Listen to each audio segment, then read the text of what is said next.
नमस्कार दोस्तों, कृष्णवाणी चैनल में आपका स्वागत है।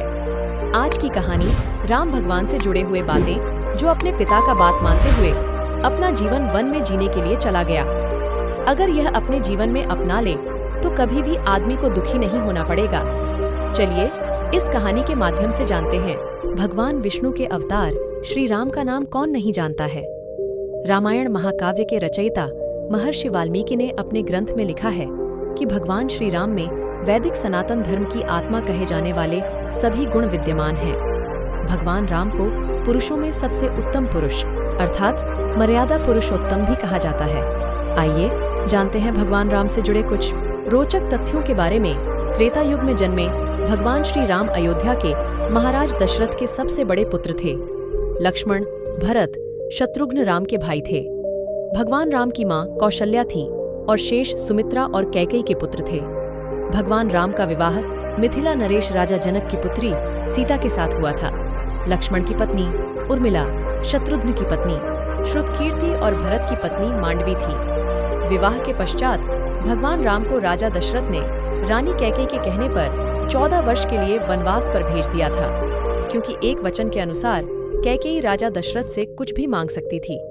तो रानी कैकेयी ने दासी मंदोदरी के उकसाने पर भरत को अयोध्या का राजा बनाने और राम को वनवास देने की इच्छा जताई और पिता की आज्ञा का पालन करके भगवान राम सीता और लक्ष्मण के साथ वन की ओर चले गए। ब्रह्मा, विष्णु तथा महेश में से भगवान विष्णु ने संसार की भलाई के लिए कई अवतार लिए हैं।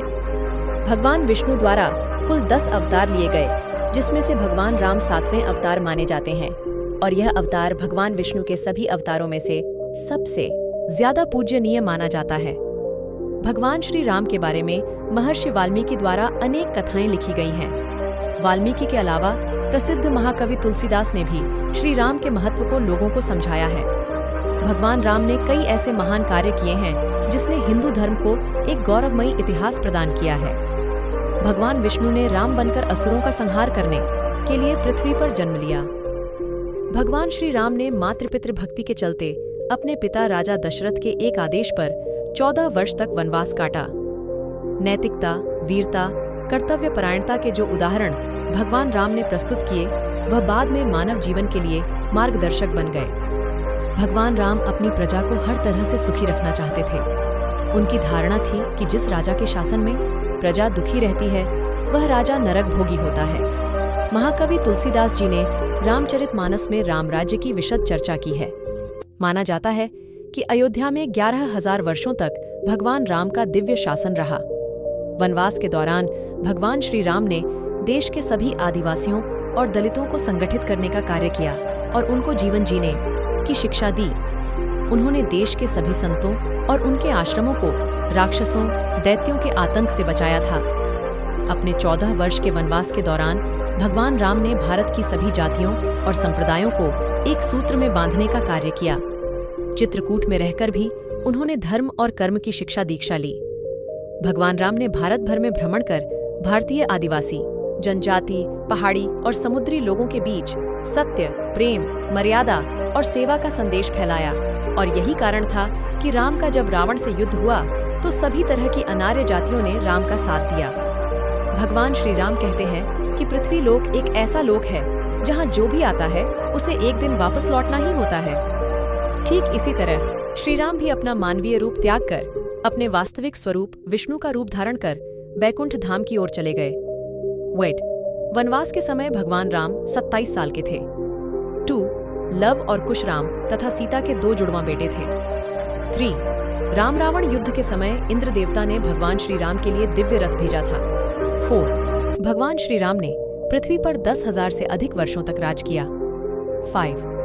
भगवान राम का जन्म चैत्र नवमी में हुआ था, जिसको भारतवर्ष में रामनवमी के रूप में मनाया जाता है।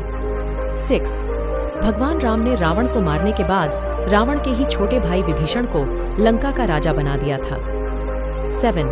गौतम अर्षि ने अपनी पत्नी अहिल्या को पत्थर बनने का श्राप दिया था और इस श्राप से भगवान राम ने ही उन्हें मुक्ति दिलाई थी। 8. अरण्य नाम के एक राजा ने रावण को श्राप दिया था कि मेरे वंश से उत्पन्न युवक तेरी मृत्यु का कारण बनेगा, और भगवान राम इन्हीं के वंश में जन्मे थे। 9. माता सीता को रावण की कैद से आजाद कराने के लिए रास्ते में पड़े समुद्र को पार करने के लिए भगवान राम ने एकादशी का व्रत किया था। 10. वनवास वापसी के बाद भगवान राम के अयोध्या वापसी की खुशी में अयोध्यावासियों ने दीप जलाए थे, तब से दिवाली का त्योहार मनाया जाता है। धार्मिक कथाओं के अनुसार भगवान श्री राम के बिना दुनिया भी कुछ नहीं है। आपको राम से जुड़े हुए कहानी आपको कैसी लगी? अगर यह कहानी आपको अच्छी लगी तो प्लीज चैनल को सब्सक्राइब जरूर करें। लाइक, कमेंट, शेयर दोस्तों के साथ। Thank you for watching this video. जय श्री राम।